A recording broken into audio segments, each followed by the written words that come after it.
Okay, today we're with my good friend, Rusty Areias. Rusty Areias.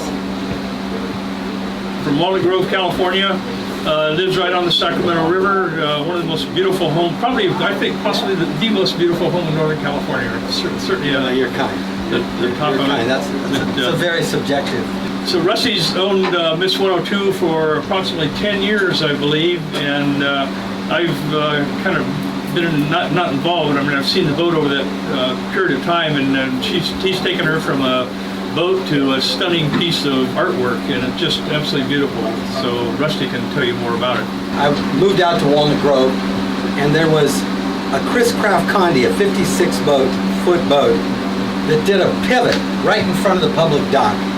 And I sat there and admired that boat and its movements. And as I got closer, I saw there was a for sale sign on it.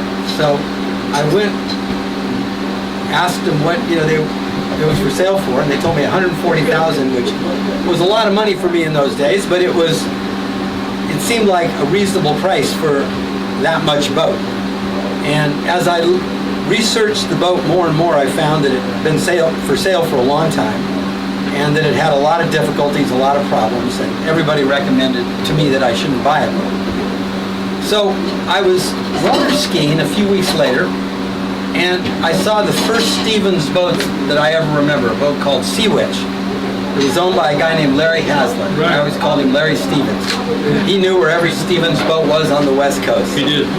And lowball Larry, he's a wonderful guy. And I looked at that boat, and the lines on it were just incredible. It just popped. It was like a Riva, an Italian Riva runabout. And so I started looking more into Stephens Brothers and found out that they had a 209 Heritage, that they were made in Stockton, California, and a lot of people thought they were the best wood boats in the world. And so I went to the Hagen Museum, and while I was at the Hagen Museum, I saw a drawing of a boat called Westlake, an 85-foot boat made in 1951. It was the largest boat built on the West Coast that year. First boat with a TV, first boat with a washer-dryer, and anyway, it was a boat that was commissioned by a man named Henry Dolger. And Henry Dolger built Dolger Homes. And when he built Westlake in San Mateo County, he took his winnings and he commissioned the boat and named it Westlake. Wow. And when they splashed the boat in 1951 in Stockton, the mayor, Elmer Robinson, of San Francisco, was there, and a crowd of about 500 people.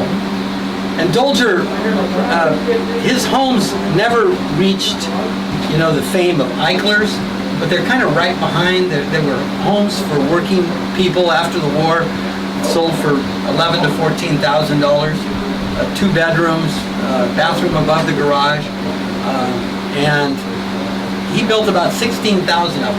Wow. And he inspired the song by Malvina Reynolds, Little Boxes on the Hillside. Right. Boxes on the hillside, little boxes made of ticky-tacky. Little boxes, little boxes, little boxes all the same.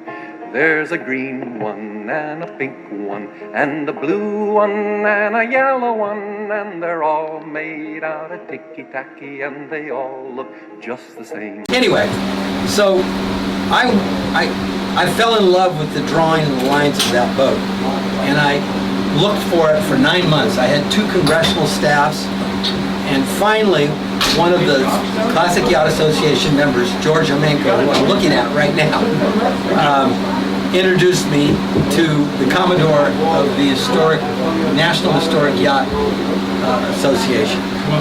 And I got a letter from him a few weeks later, and he said that he had researched the boat, and it was around until 1998, and then it just disappeared off the face of the earth. The last person to own it was a guy named Weldon Poole. So I called Louisiana Information. There were 2 Weldon Pooles, and I called them both and left messages. And the next day, a very proper little Southern lady called and said, call Rusty Burns. He knows everything about the boat. I'm sorry, Mr. Poole is deceased.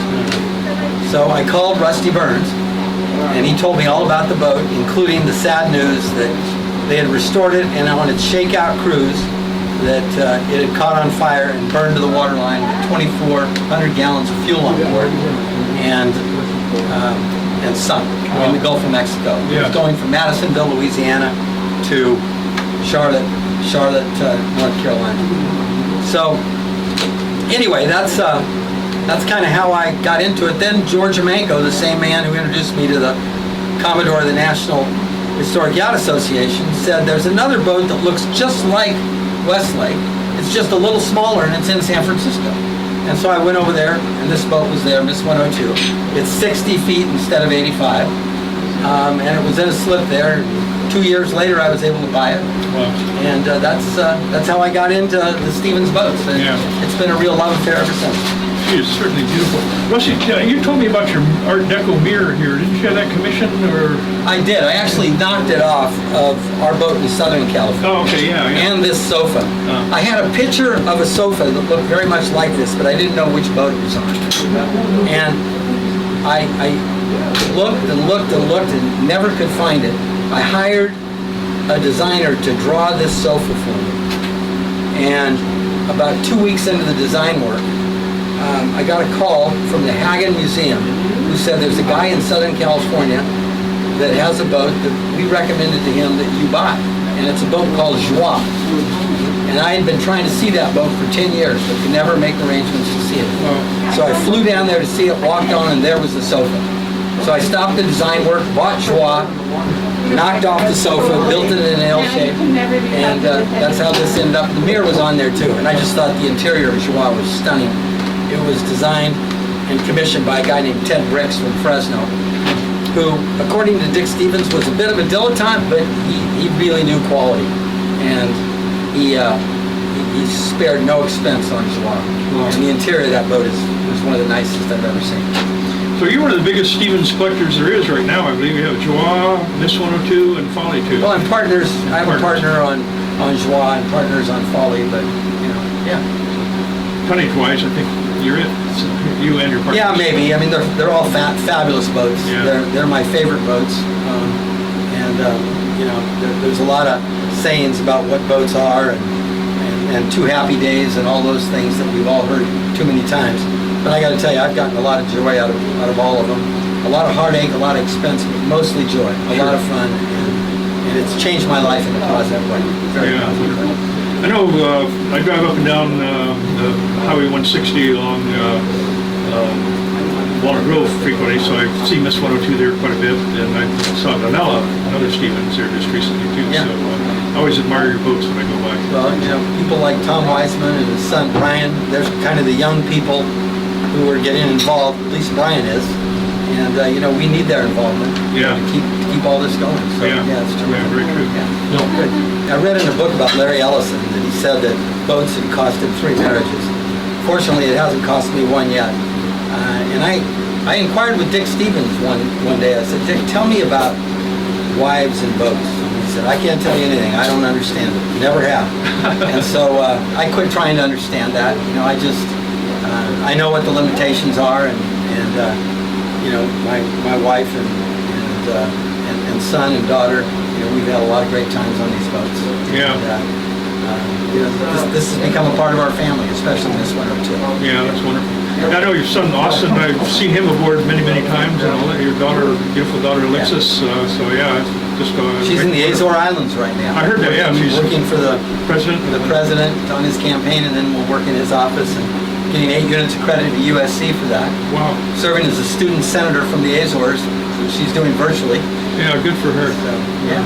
I look for her being very successful in politics or something. I think in the near future. We're very proud of her. Thank you.